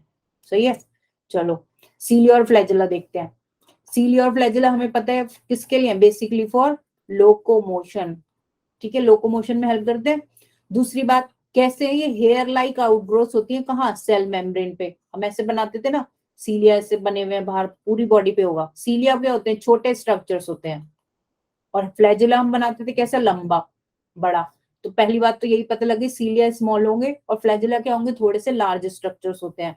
किस लिए हेल्प करते हैं, फॉर लोकोमोशन, और कभी कभी किसी सब्सटेंस से पास होना है या किसी सब्सटेंस पे अटैच होना है, तो उसमें भी सीलिया हमारा हेल्प करता है। ठीक है। दूसरी बात, नंबर, साइज। साइज देखा हमने, साइज डिफरेंट है दोनों का, नंबर भी डिफरेंट होता है। फ्लैजेला तो कम होंगे अमाउंट में, 2 भी हो सकते हैं, 1 भी हो सकता है पूरी बॉडी पे भी हो। ठीक है, लेकिन सीलिया के कंपैरिजन में कम ही होंगे। सीलिया क्या होते हैं, थाउजेंड्स तक भी हो सकते हैं। ठीक है। दूसरी बात, जो मेन चीजें हाँ याद रखनी है कि इनका, ये किससे बने हैं, ये भी माइक्रोट्यूब्यूल्स के अरेंजमेंट से बने हैं। माइक्रोट्यूब्यूल्स देखा था ना, जिसमें क्या है, ट्यूब्यूलिन प्रोटीन। और इनका अरेंजमेंट कैसा होता है, इनका अरेंजमेंट होता है 9+2। ठीक है, ये समझते हैं ये क्या कह रहे हैं। 9+2 क्या है, ये है, इसको बोल देते हैं एक्सोनीम। ये क्या बना हुआ है, एक्सोनीम। ठीक है, हाँ, ये क्या है, 9+2। 9 क्या है, 9 देखो इसमें ये जो भी रिंग्स बने हैं, ये रिंग रिंग जो दिख रहे हैं, ये सब क्या है, ये माइक्रोट्यूब्यूल्स के बने हैं। ठीक है, यहाँ लिखा है देखो, ये है पेरिफेरल माइक्रोट्यूब्स, 2 सर्कल हैं, और क्या है उस पे, पेरीफेरी पे जो रिंग्स बने हैं, ये है पेरिफेरल माइक्रोट्यूब्यूल्स। और कितने हैं ये 9 है नंबर में, 1 2 3 4 5 6 7 8 और 9, 9 स्ट्रक्चर्स है ना बाहर। तो ये हो गया 9 अरेंजमेंट, जो बाहर है पेरीफेरी के थ्रू, पेरीफेरी पे है ना। और कैसे हैं, इन 9 में भी एक में कितने हैं, 2 हैं, एक में 2 है ना, तो उसको लिखा है डबलेट। ठीक है, डबलेट कहाँ है, बाहर, और कितने हैं, 9।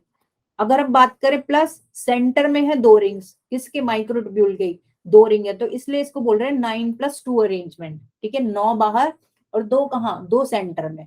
ठीक है, ये पूरा स्ट्रक्चर हो गया एक्सोनीम। अगर हम देखें तो ये सब आइसोलेटेड तो नहीं हो सकते ना, कनेक्टिविटी जरूरी है। तो ये दोनों जो सेंटर वाले हैं, ये इससे कनेक्टेड है, इसको क्या बोलते हैं, bridge. Central tubules are connected by bridge. ठीक है, और एनक्लोज है एक शीट के अंदर, जो ये रेड कलर की तुम्हें दिख रही है, सेंटर में होंगे, ये कनेक्टेड होंगे ब्रिज से और एनक्लोज्ड होंगे एक शीट से। अब ये बाहर वाले भी तो आइसोलेटेड नहीं रह सकते ना, तो ये भी इस एक रेडियल स्पोक के थ्रू, जैसे साइकिल में होता है ना, साइकिल में बाहर जो रिम है साइकिल का, जिसपे ट्यूब लगा है, वो बीच के उससे व्हील से कनेक्ट होती है, किसके थ्रू, स्पोक ही बोलते हैं ना उन्हें भी, तारों को। तो ऐसे ही ये कनेक्ट होगा, स्पोक्स ही बोलते हैं ना उनको, साइकिल के जो तार होते हैं टायर के। तो ऐसे ये कनेक्ट है, ये कहाँ है रेडियल स्पोक, ये जो दिख रहे हैं ब्लू वाले, तो ये सब क्या कनेक्ट कर रहे हैं, बीच वाले रिम से इसको। ठीक है, और आपस में भी ये कनेक्टेड है थ्रू लिंकर्स। रेडियल स्पोक से किससे कनेक्टेड है, सेंट्रल से, और किससे, एक्सोनीम। ये पूरा स्ट्रक्चर है, इसको जो भाई, इस स्ट्रक्चर को कुछ नाम देंगे ना, जो गोल गोल हम देख रहे हैं, इसको बोलते हैं एक्सोनीम। ठीक है, और जो ये सेंट्रल पोर्शन है, ये सेंटर वाला जो पोर्शन है, इसको बोल देते हैं हब। ये हब हो गया एक तरीके से, जिसपे सब कनेक्ट हो रहे हैं आके। और इस पूरे स्ट्रक्चर को, जो ये सर्कल सा बना है, इसको ही एक्सोनीम बोल रहे हैं। और एक्सोनीम का अरेंजमेंट कैसा है, 9+2। ठीक है, जिसमें क्या है, 9 बाहर है पेरीफेरी पे, सरकमफ्रेंस पे, 2-2 की शेप में, और 2 क्या है, 2 माइक्रोट्यूब्यूल बीच में प्रेजेंट है। समझ आया, थोड़ा सा मुश्किल है लेकिन आ जाना चाहिए समझ में। बोलो,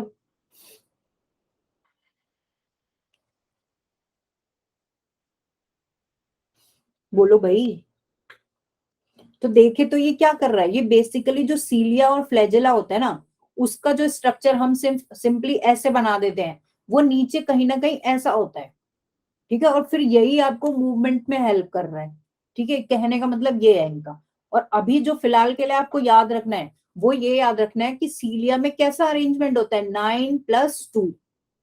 ये 9+2 याद रखना है। ठीक है, क्योंकि देखो नेक्स्ट हम देखेंगे सेंट्रियोल, तो उसमें है 9+0। ये आ जाता है कभी कभी कि 9+2 किस में है और 9+0 किस में है। अभी पहले ये देखते हैं सीलिया और फ्लैजिला में, ये एक्सोनिम का स्ट्रक्चर हो गया।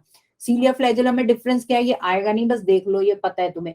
सीलिया कैसा है, स्मॉल है, और फ्लैजिला कैसे हैं, लॉन्ग है। सीलिया कैसे होंगे, नंबर में ज्यादा होंगे, फ्लैजिला हमेशा कम होंगे, ठीक है। देखो ये 14,000 तक भी हो सकते हैं एक सेल में, और ये 1 to 8 में होंगे। सीलिया, ये इंपॉर्टेंट है, सीलिया कैसे बीट करता है, हमेशा कोऑर्डिनेटेड मैनर में, और फ्लैजिला इंडिपेंडेंट होगा। जैसे मान लो 5 फ्लैजिला थे, तो वो क्या करेंगे, वो सब अलग अलग बीट करेंगे, एक कभी कर रहे कभी कर रहा है, धीरे धीरे क्या होगा, वो बढ़ जाएगा आगे।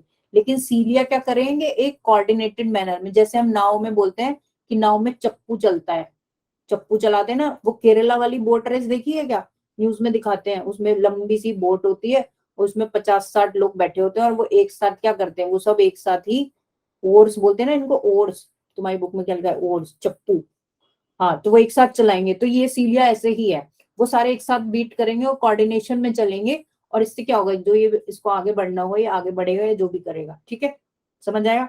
तो इनका क्या है, कोऑर्डिनेटेड मैनर है, और ये इंडिपेंडेंटली चलते हैं। दूसरी बात, लोकोमोशन दोनों शो कर रहे हैं, लेकिन सीलिया कभी कभी क्या, इसके दो फंक्शन हो गए, लोकोमोशन प्लस अटैचमेंट, किसी बॉडी से फिक्स होना है तो उसमें भी ये हेल्प करेगा। लेकिन फ्लैजिला सिर्फ और सिर्फ लोकोमोशन में ही हेल्प करता है, ठीक है। तो ये इनका छोटा सा डिफरेंस हो गया। अब देखते हैं सेंट्रियोल क्या है, गलत लिखा है यहाँ, सेंट्रियोल आएगा, ठीक है।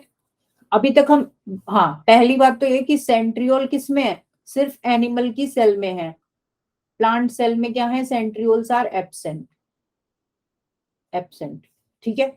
दूसरी बात, सेंट्रियोल कैसे होते हैं, दो ट्यूब्यूलिन, ये भी माइक्रो ट्यूब्यूलिन के ही है, हम पीछे देखा था ना माइक्रो ट्यूब्यूलिन जो साइटोस्केलेटन में था, सेंट्रियोल भी उसी के बने हैं, लेकिन ये दो होते हैं, और दो किसी एक प्रॉपर डेजिग्नेटेड एरिया में होंगे इकट्ठे, तो उस पूरे एरिया को तो हम बोल देते हैं सेंट्रोसोम, एरिया बोल लो या स्ट्रक्चर बोल लो।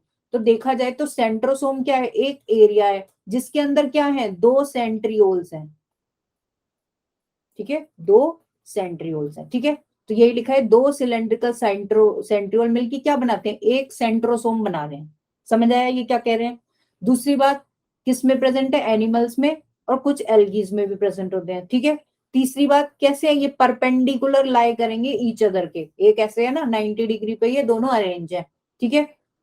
उसके बाद कार्ट व्हील स्ट्रक्चर होता है, और अरेंजमेंट कैसा है, 9+0, और प्रोटीन वही है, क्योंकि किसके बने हैं, ये भी माइक्रोट्यूब्यूल के ही बने हैं, माइक्रोट्यूब्यूलिन के, ठीक है। 9+0 क्या है, तुम समझ गए होंगे, उसमें क्या था, बाहर 9 थे पेरीफेरी पे, है ना, ऐसे थे ना, और बीच में क्या थे, बीच में 2 थे, तो इसको बोल रहे थे हम 9+2। इसमें क्या है, बीच में कुछ नहीं है, बीच में कुछ नहीं है, तो इसको बोल रहे हैं इसलिए 9+0।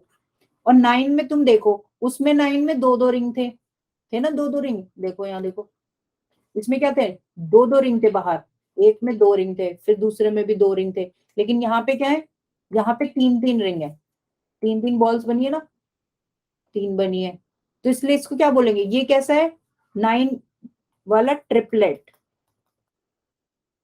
3 माइक्रोट्यूब्यूल एक साथ है ग्रुप में, और 9+2 में क्या थे, डबलेट, 2 माइक्रोट्यूब्यूल का ग्रुप था, इसमें 3 का ग्रुप है, 3 के ग्रुप से कितने हैं, ये 9 बन रहे हैं, 1, 2, 3, 4, 5, 6, 7, 8 और 9, ठीक है। तो इस स्ट्रक्चर को बेसिकली देखें तो ये लग रहा है प्रॉपर किसकी तरह, साइकिल के व्हील की तरह, या हम बोल सकते हैं कार्ट व्हील की तरह, कि चारों तरफ तो अरेंजमेंट है, और बीच में क्या है, एक कॉमन पॉइंट पे आके सारे कनेक्टेड हैं।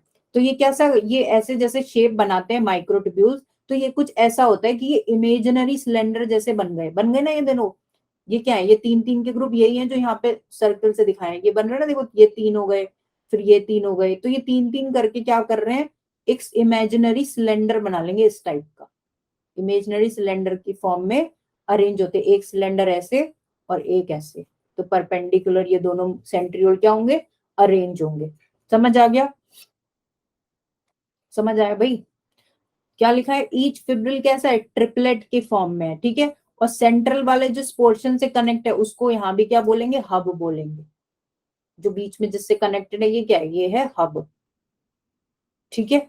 चलो, और क्या था इसमें, हब जैसे फिर वही बात है कि रेडियल स्पोक्स के थ्रू क्या होंगे, वो जो बाहर वाले 3 थे, 9 थे, वो सेंटर में किससे कनेक्टेड है, रेडियल स्पोक्स के थ्रू। ये क्या है हमारी रेडियल स्पोक्स, रेडियस से होता है ना, रेडियल रेडियल रेडियस, ठीक है। तो रेडियस को ट्रेस करके जो स्पोक आ रहे हैं, कनेक्ट कर रहे हैं, वो होगा रेडियल स्पोक्स, ठीक है।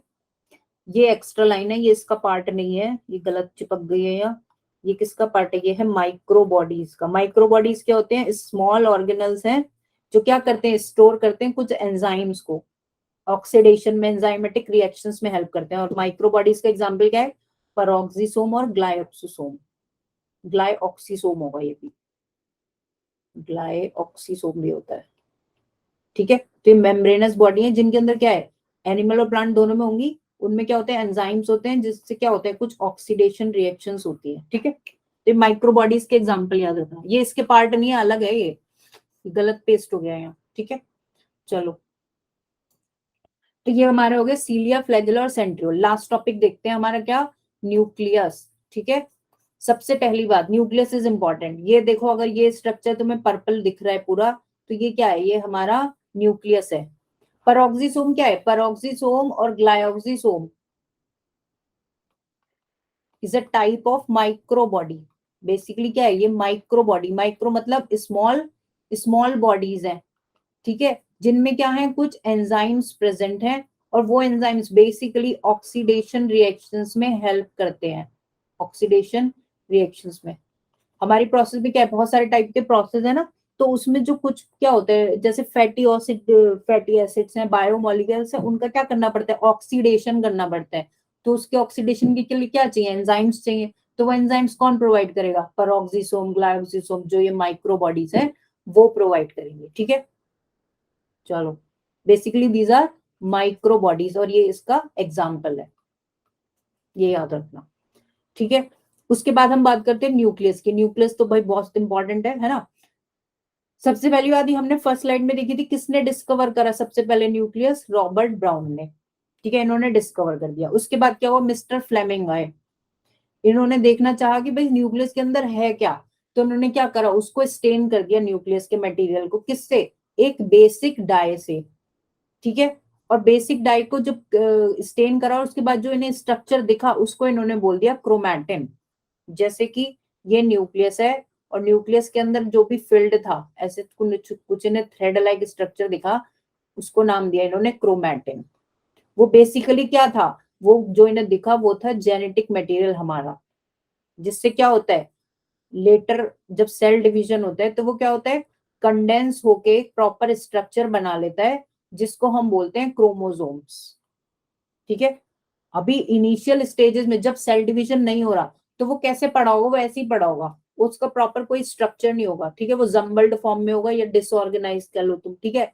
लेकिन जब सेल डिवीजन होता है तो इकट्ठा करना पड़ेगा ना भाई, सेल को डिवाइड होना है, तो पहले अपना सामान इकट्ठा करेगी ना, कुछ कहीं रह ना जाए, तो पहले वो चीजों को इकट्ठा करेगी, कंडेंस करेगी। तो कंडेंस करने से क्या बन जाता है, क्रोमैटिन, क्रोमोसोम्स बन जाते हैं, ठीक है।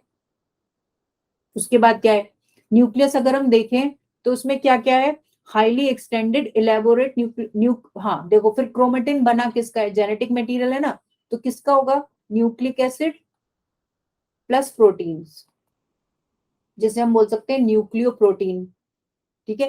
न्यूक्लिक और प्रोटीन से बना है। ऊपर से अगर हम दूसरी बात करें तो इसमें क्या है, अभी तक हमने देखा स्ट्रोमा में, माइटोकॉन्ड्रिया के अंदर क्या था, मैट्रिक्स, क्लोरोप्लास्ट के अंदर क्या था, स्ट्रोमा। ऐसी जो न्यूक्लियस है उसमें भी डबल मेम्ब्रेन है, ठीक है, डबल मेम्ब्रेन है। कहाँ लिखा था, लिखा नहीं, अच्छा इसमें न्यूक्लियस में क्या है, डबल मेम्ब्रेन है, और इसके अंदर जो फील्ड है उसको बोल देते हैं न्यूक्लियर मैट्रिक्स, न्यूक्लियर मैट्रिक्स, ठीक है। साथ ही साथ हम इसको न्यूक्लियोप्लाज्म भी बोल सकते हैं, जैसे साइटोप्लाज्म, ऐसी इसके अंदर जो फ्लूइड फिल्ड मटेरियल है उसको बोलते हैं न्यूक्लियोप्लाज्म या न्यूक्लियर मैट्रिक्स, ठीक है। तो न्यूक्लियर मैट्रिक्स के अंदर ही क्या है, ये क्रोमैटिन है, और एक स्ट्रक्चर और होता है उसको बोलते हैं न्यूक्लियोलस। ये रहा न्यूक्लियोलस, ये बना है जैसे ये पर्पल सी जो बॉडी बनी है, ये क्या है, ये न्यूक्लियस के अंदर न्यूक्लियोलस है, साथ में हमारा क्रोमेटिन है, और ये दोनों किसी एक फ्लूइड के अंदर पड़े हुए हैं, जिसको हम बोल रहे हैं क्या, न्यूक्लियर मैट्रिक्स या न्यूक्लियोप्लाज्म, ठीक है। दूसरी बात, जो ये मेम्ब्रेन हमने बनाए, इस मेम्ब्रेन से क्या होती है, ईआर में बताया था ना कि न्यूक्लियर मेम्ब्रेन से ईआर क्या रहती है, ऐसे कनेक्टेड रहती है, ठीक है। तो आउटर मेम्ब्रेन किससे कनेक्टेड होगी? आउटर मेम्ब्रेन हमारी एंडोप्लाज्मिक रेटिकुलम से कनेक्टेड होगी, जिसपे क्या होंगे? राइबोसोम्स होंगे, जो क्या करेंगे? प्रोटीन का सिंथेसिस करेंगे। दूसरी बात, न्यूक्लियर मेम्ब्रेन ऐसे बंद नहीं होती। दोबारा से वही बात आ गई, बातें वही है, रिपीट हो रही है, बस अलग अलग जगह अलग अलग नाम है। अब ये भी न्यूक्लियस है, और न्यूक्लियस किसके अंदर है? सेल के अंदर है, तो आइसोलेटेड तो हो नहीं सकता। इसे सेल से क्या करना है? इंटरेक्ट करना है, और इसका इंटरेक्ट करना तो बहुत जरूरी है, क्योंकि न्यूक्लियस ही पूरी सेल को चला रहा है एक तरीके से, ठीक है। ब्रेन है न्यूक्लियस सेल का। तो इसमें क्या होते हैं? सेल मेम्ब्रेन में कुछ ब्रेकेज होते हैं बीच बीच में, पूरी कंटिन्यूस नहीं होगी, इसमें ब्रेक्स होंगे, देखो यहाँ देखो। और उन ब्रेक्स को, या बीच बीच में होल्स होंगे, आप ऐसे बोल सकते हो, वो होल्स को हम क्या बोलते हैं? Nuclear pores. देखो यहाँ बने हैं ना, ये बीच बीच में क्या है? सेल मेम्ब्रेन में गैप्स हैं। ये बना, ये एक गैप हो गया, ये दूसरा गैप हो गया। ये किस लिए है? जिससे कि न्यूक्लियस सेल के साइटोप्लाज्म से, या बोले तो सेल से क्या कर सके? इंटरैक्शन कर सके। कोई मॉलिक्यूल्स को पास करना है तो कर सके, कुछ चीजें अंदर भी आएंगी, कुछ चीजें बाहर भी जानी होंगी, तो वो कैसे जाएंगी? वो न्यूक्लियर पोर्स के थ्रू जाएंगी, ठीक है। तो पूरे न्यूक्लियर मेम्ब्रेन में क्या है? न्यूक्लियर पोर्स आर प्रेजेंट, ठीक है। तो एक बात ये हो गई, for the passage of RNA, proteins और डिफरेंट मॉलिक्यूल्स के आदान प्रदान के लिए, ठीक है। तीसरी बात ये है, इंपॉर्टेंट है, कि किसमें न्यूक्लियस एब्सेंट होता है?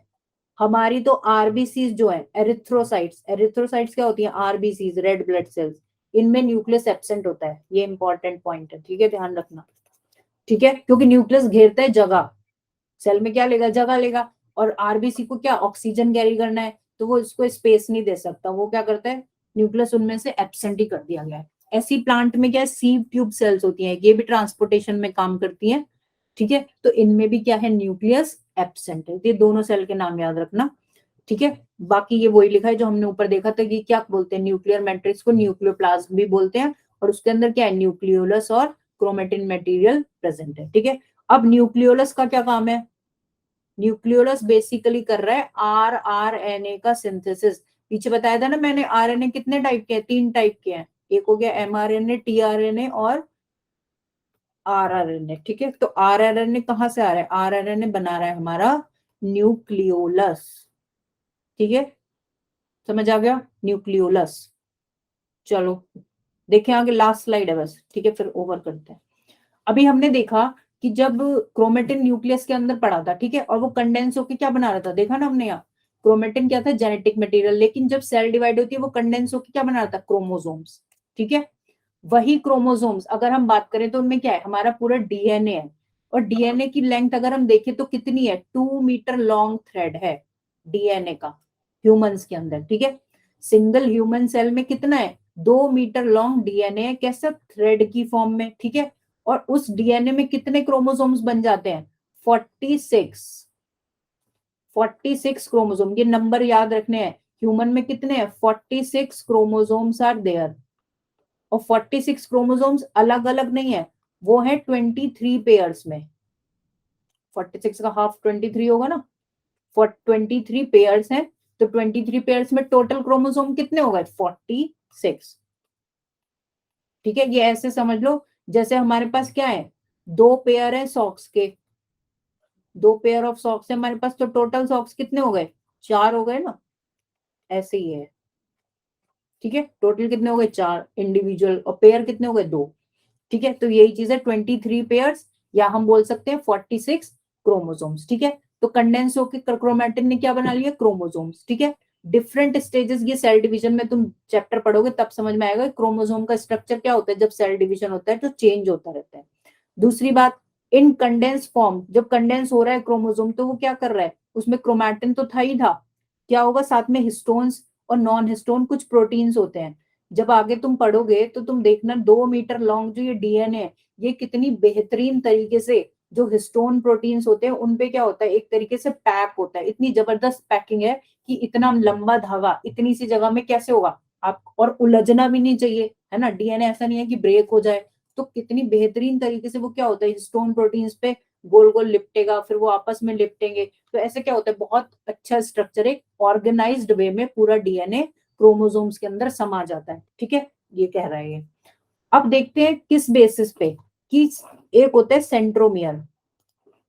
सेंट्रोमियर क्या होता है? सेंट्रोमियर बेसिकली ये होता है, जब अभी तो हमने देखा कि क्रोमोसोम बन गया, सेल डिवाइड होनी है मान लो, ठीक है, तो सेल डिवाइड जब होती है तो क्या होता है, डीएनए रेप्लिकेट होता है। हम बैक्टीरिया की सेल में देखते थे ना कि पहले उसने क्या करा, अपने न्यूक्लियस की एक कॉपी बना ली, तो वही हमारे केस में होगा। मान लो ये एक क्रोमोसोम था, इसने क्या करी, रेप्लीकेशन होना है, जब एक सेल से दो सेल बनेंगी तो इसको रेप्लीकेट होना होगा ना, तभी तो ये दोनों में जाएगा, एक इसमें चला जाएगा, एक इसमें चली जाएगी कॉपी। तो मान लो ये वाला क्रोमोसोम नंबर 1 था, इसने अपनी एक और कॉपी बना ली 1, तो ये दोनों कौन से हो गए, 1 हो गए। तो इन दोनों को क्या करना पड़ेगा, इन दोनों को साथ में रखना पड़ेगा पूरी सेल में, क्योंकि ऐसे 1 की भी बनी, 2 की भी बनी, तो 46 क्रोमोसोम्स क्या थे, सबने एक एक कॉपी बनाई, ठीक है, तो बहुत सारे हो गए। तो ऐसा ना हो कि 1 वाला कहीं और निकल जाए, दोनों 1 सेपरेट हो जाए, तो क्या करना पड़ेगा, इन दोनों को साथ में रखना पड़ेगा, जिससे क्या हो, कोई भी गड़बड़ ना हो सेल डिवीजन के टाइम पे। ऐसा ना हो 1 2 के साथ चला जाए, या 1 किसी में जा ही ना पाए, दोनों एक ही सेल में चले गए, है ना। इक्वल डिवीजन के लिए क्या करना पड़ेगा, इन दोनों 1 1 को जो कॉपीज थी साथ में रखना पड़ेगा। तो वो काम कौन करता है, वो काम करता है हमारा सेंट्रोमियर। ये दोनों को क्या करके रखेगा, होल्ड करके रखेगा, दोनों को ऐसे होल्ड करके रखेगा। जैसे तुम ये समझ लो कि मेरे पास मान लो एक ग्लास है और मैंने इसको यहाँ से ऐसे पकड़ लिया, तो ऐसे ही एक रिंग टाइप का होता है सेंट्रोमियर, और वो क्या करके रखेगा, इन दोनों को होल्ड करके रखेगा, सेंट्रोमियर। और ये जो एक ही क्रोमोसोम की कॉपी है ना, दोनों 1 की है, तो इनको हम बोलते हैं सिस्टर क्रोमेटिड्स।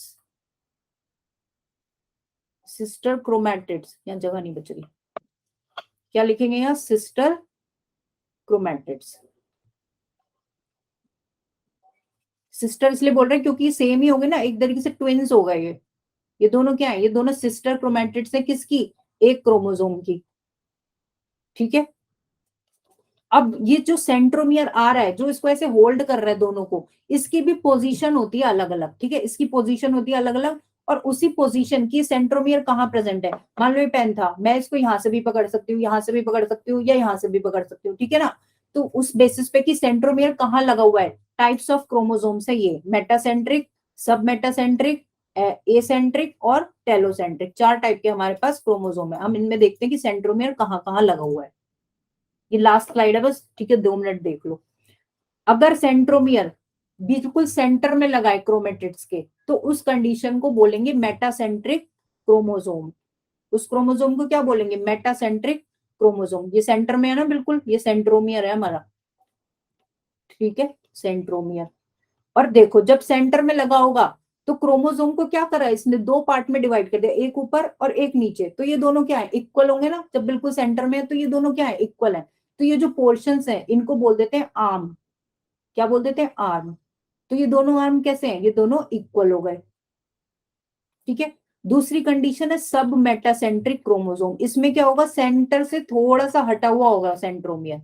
जैसे अभी मैं यहाँ पकड़ रही थी, अभी मान लो मैंने थोड़ा सा ऊपर पकड़ लिया, सेंटर से थोड़ा सा हटके, तो उस कंडीशन को बोलते हैं सब मेटासेंट्रिक। और जब हम हटके पकड़ेंगे तो क्या होगा, एक थोड़ा सा लंबा हो जाएगा आर्म, और एक थोड़ा सा छोटा हो जाएगा, तो इसको हम बोल सकते हैं शॉर्ट हो गया ये ऊपर वाला, और नीचे वाला कैसा हो गया, आर्म लॉन्ग हो गया, ठीक है।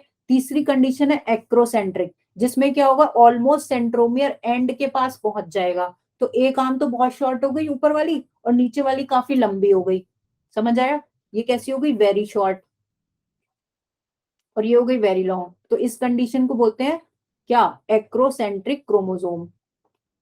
और लास्ट है हमारा टेलोसेंट्रिक क्रोमोसोम, इसको बोलते हैं, ये ह्यूमंस में नहीं होते, टेलोसेंट्रिक क्रोमोसोम। टेलोसेंट्रिक में क्या होगा, बिल्कुल टिप पे ही होगा, सेंट्रोमियर कहाँ है, एंड में पहुंच गया, और एक आर्म क्या हुई, पूरी गायब हो गई, और दूसरी पूरी तरीके से एक ही साइड आ गई पूरी आर्म, ठीक है, एक पूरी गायब हो गई।